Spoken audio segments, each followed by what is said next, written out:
अस्सलाम वालेकुम everyone, welcome back to my channel and welcome back to another video. Hopefully आप लोग सब ठीक होंगे। अल्हम्दुलिल्लाह हम भी बिल्कुल ठीक है। आज मैं आपसे समर प्रेपरेशन शेयर करूंगी। आपको पता है कि गर्मियां स्टार्ट हो या फिर सर्दियां स्टार्ट हो, और इन दोनों के स्टार्ट होने से पहले प्रॉपर हमें रूम की, घर की मैनेजमेंट करनी पड़ती है। टोटली हमें घर को ऑर्गेनाइज़ करना पड़ता है। समर के लिए ख़ुद को रेडी करना पड़ता है, घर को रेडी करना पड़ता है, बिस्तर्स को रेडी करना पड़ता है, कपड़ों को, हर चीज़ को ना समर से पहले और ना विंटर से पहले हमें रेडी करके रखना पड़ता है। जैसे कि आपको पता है तकरीबन 3-4 मंथ से, जनवरी से लेके अभी अप्रैल स्टार्ट हो गया है, मेरी तो कोई रूटीन प्रॉपर बन ही नहीं रही है। पहले क्वार्टर से आने के बाद, फिर उसके बाद ससुराल में आना और फिर वहाँ से कुछ सेटअप करना, फिर वहाँ से सेटअप करने के बाद फिर अम्मी की तरफ चले जाना, वहाँ पे कुछ दिन रुकना और फिर वहाँ से आने के बाद फिर दोबारा इधर आना। तो सारी चीज़ें ना मिक्स अप हुई हुई हैं, कोई चीज़ भी मेरी प्रॉपर जगह पे है ही नहीं। खैर आज मैंने कपड़े वॉश किए थे, कपड़े वॉश करने के बाद फिर कपड़े समेटे नहीं थे, तो कपड़ों को तह लगाने के साथ साथ ना मेरा माइंड यही था कि मैं गर्मियों के कपड़े अलहदा कर लूँ और सर्दियों के भी अलमारी में इसी तरह पड़े हुए थे। घर से लेके आई थी वो भी इसी तरह पड़े हुए थे। तो आज विंटर के जो कपड़े वगैरह हैं उन सबको साइड पे करना है और बाकी जो समर के हैं उनको अलमारी में सेट करना है। और साथ साथ ना मेरे रूम में घुसा हुआ है चूहा, और चूहे ने हर चीज़ की ना सत्यानाश किया हुआ है, तबाही मचाई हुई है, और वो मिल ही नहीं रहा। खटका मेरे पास है नहीं, तो माइंड है कि खटका मिल जाए तो फिर वो उसी में काबू आएगा। और मेडिसिन्स मैं डाल नहीं रही कि खाने के बाद कहीं भी घुस के अगर मर गया तो पूरे रूम में ही स्मेल हो जानी है। खैर आज मैंने ये दराज़ों को ओपन किया और मुझे नहीं याद कि मैं कितने अरसे के बाद दराज़ को ओपन कर रही हूँ। और जब दराज़ को ओपन कर रही हूँ तो ये पुरानी पुरानी सी चीज़ें निकल के आ रही हैं। ये हैप्पी मैरिज का, मेरी मैं शादी का रखा हुआ है इसी तरीके से। और इसके अलावा ये जो डायरी है ये मेरी फ्रेंड ने मुझे गिफ्ट की थी, और इससे पहले हस्बैंड की मैंने शील्ड निकाली है, और इसके अलावा चूड़ी स्टैंड निकाला है जो मुझे मेरी आंटी की बेटी ने गिफ्ट किया था। बहुत सी ऐसी चीज़ें हैं कि जो हमारे पास मौजूद होती हैं, और यहाँ पे मैं डर डर के काम कर रही थी ताकि चूहा एकदम से निकल के ना आ जाए। डबल ट्रिपल चूहे ने नुकसान किया हुआ है। इसके अलावा महीना 1.5 महीना पहले ससुराल जब आई तो मैंने प्रॉपर ही सारी सफाइयाँ वगैरह की थी, लेकिन अब 1.5-2 महीने के बाद दोबारा आई हूँ, फिर दोबारा से रूम को सेटिंग की और दोबारा से सफाइयों की ज़रूरत पड़ रही है। जब क्वार्टर में गई थी तो क्वार्टर में जाने के साथ ही सारी चीज़ों को समेट के गई थी, क्योंकि बाहर तो इतनी डस्ट वगैरह होती है, उन डस्ट की वजह से ना फिर चीज़ें ज़्यादा ख़राब होती हैं। तो सब चीज़ों को मैं इसी तरीके से दराज वगैरह में रख के चली गई थी, हर चीज़ को वॉश करने के बाद। जैसे क्वार्टर से वापस आई हूँ तो फिर जस्ट रूम की डीप क्लीनिंग तो की है, उसकी वीडियो भी मैंने शेयर की हुई है। कोशिश करूँगी कि वो वीडियो के लास्ट में या फिर आई बटन में लाजमी लगा दूँ, आप उसको देखिएगा। सेटिंग की थी, लेकिन जो डीपली दराज़ों की और ना हर चीज़ की जो होती है वो भी रहती थी। रूम की डीपली हो गई थी लेकिन दराज वगैरह सारे रहते थे। अब जैसे ही घर से होके आई हूँ तो फिर चूहे ने अपना काम किया हुआ, तो चूहे की डर से कि वो, मुझे ज़्यादा डर ये है कि वो मैट्रेस को या फिर ना सोफ़ों की कटिंग शटिंग ना कर दे। बाकी जो है 2 हैंड फ्री मेरे पड़े हुए थे, 2 हैंड फ्री हस्बैंड के पड़े हुए थे, न्यू थे सारे, उन्होंने कटिंग करके हर चीज़ का बेड़ा गर्क किया हुआ है। अब वो भी निकालना पड़ेगा, साथ साथ ना दराज़ों के अंदर से जो चीज़ें हैं वो भी निकल आएँगी, सफाई भी हो जाएगी और मे भी चूहा भी मिल जाए। और ये मैं दराज़ का आपको हाल दिखाती हूँ। वैक्स रखी हुई थी, वैक्स के ऊपर का जो ढक्कन प्लास्टिक का, उसका कचरा कचरा बनाया हुआ है। यहाँ पे हैंड फ्री पड़े हुए थे, हैंड फ्री के ना जो मेन लीड होती है ना, एयर जो हम लगाते हैं, वो सिर्फ कटिंग कर दी है, बाकी पूरी लीड पड़ी हुई है। समर प्रेपरेशन के साथ ना मल्टीटास्किंग हो जाएगी, समर की तैयारियां भी हो जाएंगी और दराज़ों की और रूम की क्लीनिंग भी हो जाएगी। और इसके अलावा बेड को और रूम को और अपने ना अलमारी को ना समर के लिए रेडी भी कर लूँगी। आप लोगों ने अभी तक की है या नहीं की? आप लोग अब भी मेरी तरह अभी सारी की चीज़ें मिक्स की हुई हैं या सब सेटअप आप लोगों ने बना लिया? मुझे ज़रूर बताइएगा कमेंट बॉक्स में। और खैर जैसे ही मैंने ये टोकरियाँ निकाली, टोकरियों के पीछे जो हस्बैंड के हैंड फ्री के ना एयर्स उन्होंने कटिंग किए थे वो पड़े हुए थे, और ये जो मेरे हैंड फ्री का कटिंग किया था वो भी दराज में ही पड़ा हुआ था। स्टार्ट में तो हम समझे कि शायद बच्चे ने काम कर दिए, कटिंग कर दी है कैंची से या फिर किसी और चीज़ से, लेकिन जब ना गंद दराज़ों के अंदर पड़ा हुआ था तो फिर फुल अंदाज़ा हो गया कि ये चूहे का काम है। और आप लोग सुनाएं कि आप लोगों के इलाके में मौसम चेंज हुआ है या फिर ना जो ठंडी मीठी सी सर्दी और गर्मी मिक्स है ना अप्रैल में, जैसे मौसम बहुत बहुत अच्छा है। उस हिसाब से है, या फिर अभी 2-3 दिन में यहाँ पे फुल वाली गर्मी स्टार्ट हो गई है। और फ़िलहाल मूड होता है कि बाहर शिफ्ट हो जाएँ, लेकिन ना मच्छरों का बुरा हाल है। मच्छर बाहर शिफ्ट होने ही नहीं देते। और ये देखिए आप ना, सिर्फ़ मैंने 2 दराज़ों 3 दराज़ों से सामान निकाला है और पूरे ना ड्रेसिंग के ऊपर और हर चीज़ के ऊपर ना सामान बिखर गया। और ये 4th वाला था जो मैंने अभी खोला है। और इतनी पुरानी-पुरानी चीज़ें निकल रही हैं जो मुझे भी याद नहीं थी कि रखी हुई हैं। और ये जो है बेड लैंप है, टेबल लैंप है, ये मुझे ना साइड टेबल का लैंप है, ये मुझे मेरी दोस्त ने ना गिफ्ट किया था। सिर्फ़ चीज़ें रह जाती हैं या फिर सिर्फ़ यादें रह जाती हैं। और ये जो दोस्त है मेरी, इसकी मुलाकात सिर्फ़ मुझसे ना मेरी शादी के बाद एक बार हुई है। और उसकी शादी के बाद तो मेरी मुलाकात हुई नहीं है और ना ही मेरी बात होती थी। बस अचानक से उसकी ना डेथ की खबर मिली। जब भी मुझे माइंड में आ जाती है तो वो कंडीशन होती है, अनएक्सप्लेनेबल कंडीशन होती है, जो इंसान अल्फाज में बयान नहीं कर सकता, वो वाली कंडीशन होती है। पता नहीं, शायद ज़िंदगी जो है वो इसी का नाम है, हम सब ने चले जाना है। वक्त जो है वो किसी के लिए नहीं रुकता और हर चीज़ जो है वो उसी तरीके से चलती रहती है। और एक जगह मैंने पढ़ा था कि अगर आपके माइंड में ये चीज़ हो कि आपके बगैर दुनिया कैसी चलेगी, तो आप एक नज़र ना कब्रिस्तान पे डाल के देखें। यहाँ पे बहुत बड़े सूरमा दफन हैं जिन्होंने इस दुनिया को फ़तह किया, बादशाहत की, हर चीज़ की, और आज वो कब्रिस्तान में मौजूद है। और उनके बगैर दुनिया कैसी चल रही है, तो आप लोगों के बिना भी दुनिया ऐसी ही चलेगी। जब ये वर्ड्स याद आते हैं तो फ्रेंड की जब डेथ हुई थी, तो मैं आपको वो वर्ड्स या फिर वो कंडीशन बयान नहीं कर सकती। अभी जब उसका लैंप मेरे सामने आया तो सेम वही कंडीशन है। और जब मैं वॉइस ओवर कर रही हूँ तो वॉइस ओवर तकरीबन 2 से 3 दिन के बाद कर रही हूँ। मुझसे उस उन उसके बारे में बात भी नहीं हो पा रही, वो कंडीशन है। हर चीज़ें और यादें ही हमेशा रह जाती हैं।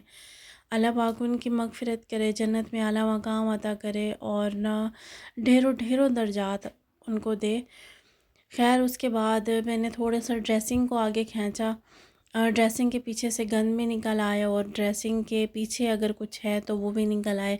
लेकिन मेरी सारी कोशिशें नाकाम रहीं। मैंने हर कोशिश की, लेकिन ना मैं जिस लिए कोशिश कर रही थी ना, वो सारी की सारी मेरी कोशिशें नाकाम रहीं।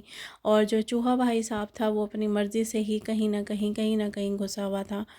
ख़ैर उसके बाद पहले ये जो साइड टेबल्स हैं वो एक ड्रेसिंग के इस साइड पे रखी थी, दूसरी फिर उस साइड पे रखी हुई थी। जब मैंने सेटिंग को चेंज किया तो मेरी कोशिश हो रही थी कि मैं थोड़ी-सी जगह को ना ओपन कर लूँ।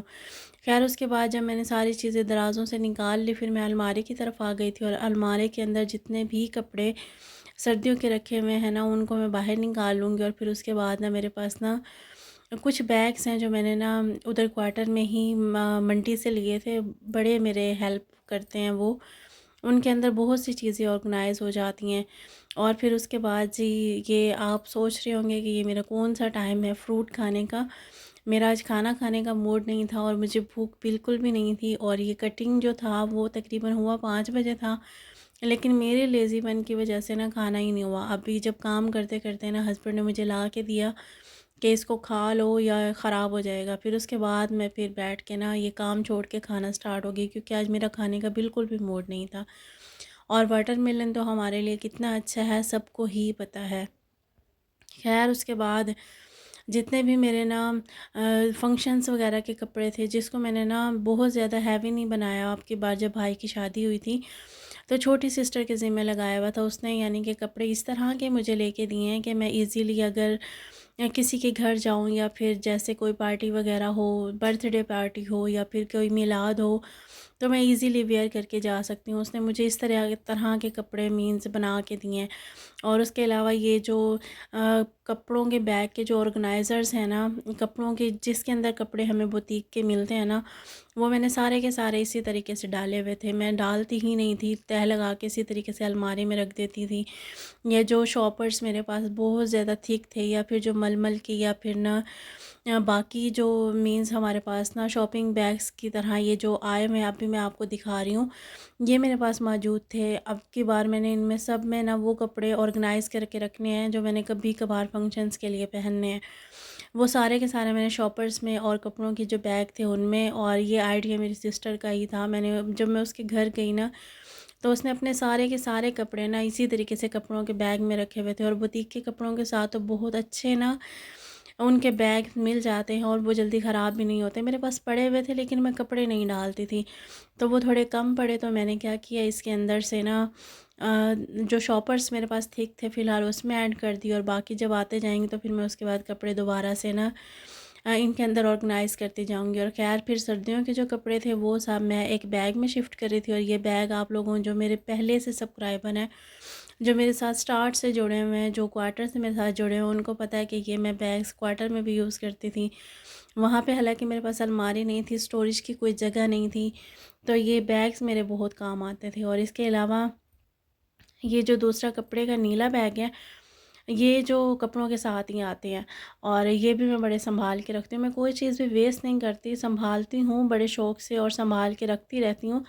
लेकिन ना कोई एक प्रॉपर सेटअप नहीं बन रहा था, इस वजह से ना चीज़ें मेरी ना इधर से उधर, उधर से इधर ना बिखरी हुई थी। खैर अभी जब वक्त साथ देगा या फिर किस्मत साथ देगी तो इंशाल्लाह हर चीज़ का सेटअप भी होगा और हर चीज़ को ऑर्गेनाइज़ भी करूँगी। और स्टार्टअप लिया हुआ है, और तकरीबन 9 साल से ही मैं इसी कोशिश में हूँ कि किसी तरीके से कोई एक जगह पे सेटअप बन जाए जहाँ पे ना पूरी लाइफ को ना मैं अपनी मर्ज़ी से मुताबिक ना अपनी मर्ज़ी के मुताबिक हर चीज़ को सेटअप कर सकूँ। लेकिन होता वही है जो मंजूर खुदा होता है। देखिए वक्त कितना साथ देता है।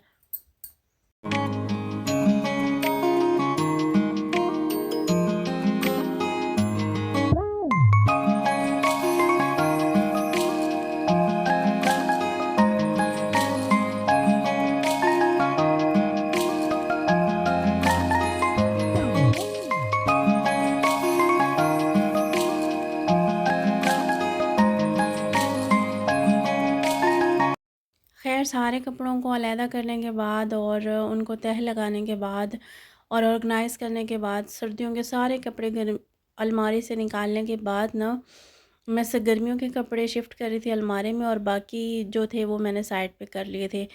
और तकरीबन रात को मैं 11:30 बजे तक लगी रही, और फिर बाकी का जो काम था वो मैंने नेक्स्ट डे मॉर्निंग में ही किया था। और आहिस्ता आहिस्ता से सेटअप होता जाएगा, एकदम से तो होगा नहीं। खैर मुझे 1.5 से 2 दिन लगे थे इस सेटअप को करने में, क्योंकि इतना कुछ बिखर बिखर गया था और हर चीज़ को फिर डीप क्लीन करना था, तो थोड़ा टाइम तो लगना ही था।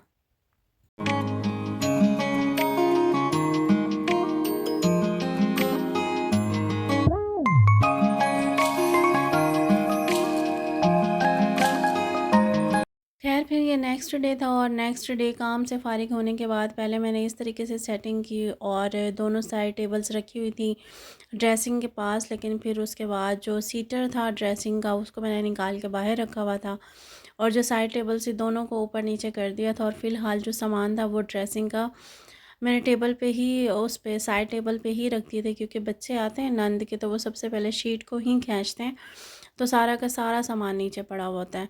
जैसे ही मैंने सारी चीज़ों को अपनी जगह पे रीसेट किया, रीसेट करने के बाद फिर मैंने फ़िलहाल तो बेड शीट को सुबह के टाइम उसी तरीके से सेट कर दिया था। लेकिन फिर उसके बाद पहले सुबह का काम करके मैंने साइड टेबल्स को सेट किया और ना आगे बेड शीट को सेट किया। और उसके बाद जब मैं शाम का खाना वगैरह बना के रेडी हुई और फिर फ़्रेश हुई, फ़्रेश होने के बाद फिर बेडशीट की बारी थी। और इस टाइम तकरीबन ना 7 से 8 बजे का टाइम था जब मैं दोबारा से रूम में आई थी। और ये 2 बेडशीट मैं लेके आई थी, मैंने आप लोगों से शेयर तो की थी लेकिन आप लोगों को दिखाई नहीं थी। और दोनों की दोनों अब की बार हस्बैंड की पसंद की हैं। और इसके अलावा डोर स्टॉपर लेके आई थी मैं, एक मैंने सास के रूम पे लगा दिया और एक लगा दिया है ना अपने रूम पे, और जो तीसरा है वो स्टोर के लिए अभी बचा हुआ है, उसको अभी लगाना है। खैर बेडशीट जो थी ना, उस टाइम तो मैंने ये ब्लू वाली और वाइट वाली मुझे बहुत अच्छी लग रही थी, लेकिन जो सेकंड थी ना उस पे तो थोड़ा सा मुझे डाउट था। लेकिन जो ये ब्लू वाली थी, जब मैंने इसको बिछाया और जब मैंने इसको पूरा कवर अप किया, तो मैं आपको एक्सप्लेन नहीं कर सकती कि इतनी खूबसूरत लग रही थी। माशाल्लाह माशाल्लाह बेड के साथ इसकी मैचिंग हो रही थी। खैर फिर उसके बाद अम्मी ने जो मुझे तकिए के कवर बनवा के दिए थे शादी में, जो पिलो कवर्स थे वो इस बेडशीट के साथ मैच हो रहे थे, वाइट कलर के। और शादी में हमारे तो ऐसा होता है कि बच्चियों के लिए ना वाइट कलर के ना तकियों के कवर बनाए जाते हैं जो मैं अभी आपको दिखा रही हूँ। उसमें मशीनी कढ़ाई भी होती है, हाथ की कढ़ाई भी होती है, आर की कढ़ाई भी होती है।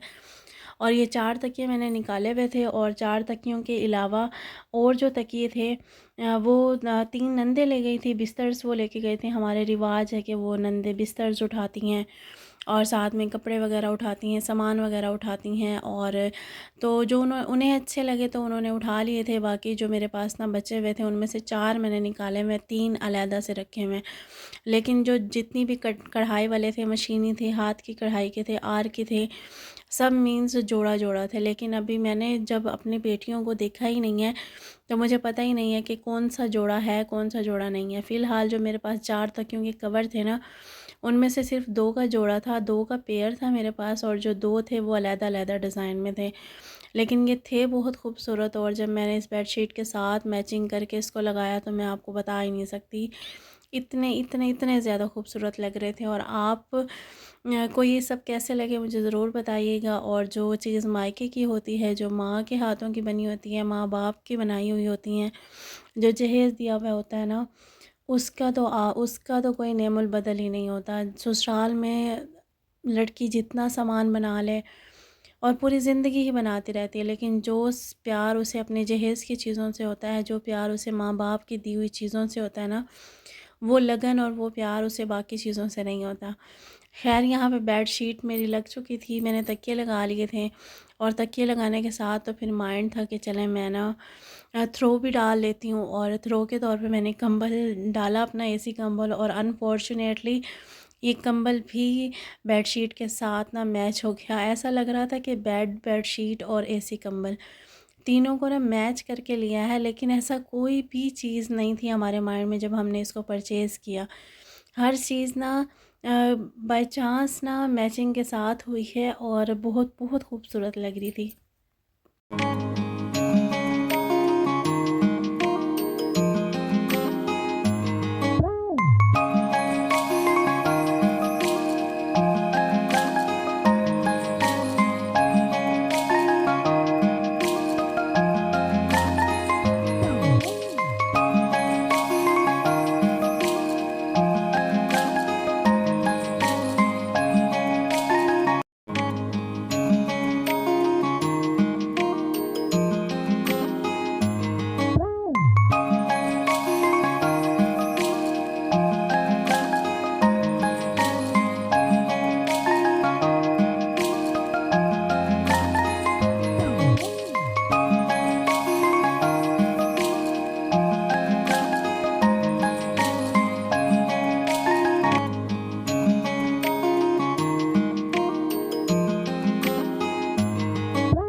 खैर बेड को सेट करने के बाद फिर सोफ़ों की और पूरे रूम को ना पूरा सेटअप देने की बारी थी। और सोफ़े मैंने पहले ही क्लीन किए हुए थे, बस हल्की फुल्की सी डस्ट थी, वही मैंने उसी कपड़े से या सोफ़े के कवर से ही वो सेट कर दी थी। क्योंकि यहाँ पे मैंने आपको पहले भी बताया था कि आसपास सिर्फ ज़मीनें हैं, तो सारा दिन भी अगर ना आप सफाइयाँ करते रहें, डस्टिंग करते रहें, तो सारा दिन भी वो सेटअप और वो जो सफाई है ना वो रहती नहीं है।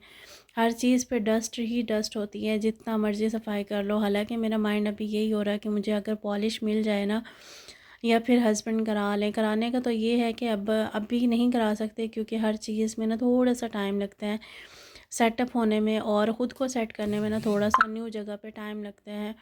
तो खैर दो मैंने सोफ़े भी सेट कर लिए थे, बेड भी सेट कर लिया था और ड्रेसिंग के पास से जगह भी निकाल ली थी। और ये मेरे पूरे रूम की लुक है। कैसी लगी आपको आज की वीडियो समर प्रेपरेशंस? इसमें से आप लोगों को कुछ अच्छा लगा हो, इसमें से आप लोगों को कुछ सीखने का मौका मिला हो, तो मुझे ज़रूर बताइएगा। और अपना बहुत ज़्यादा ख़्याल रखिएगा, दुआओं में मुझे ज़रूर याद रखिएगा और वीडियो को फुल वॉच किया करें और चैनल को सब्सक्राइब किए बिना मत जाइएगा। अल्लाह हाफिज़।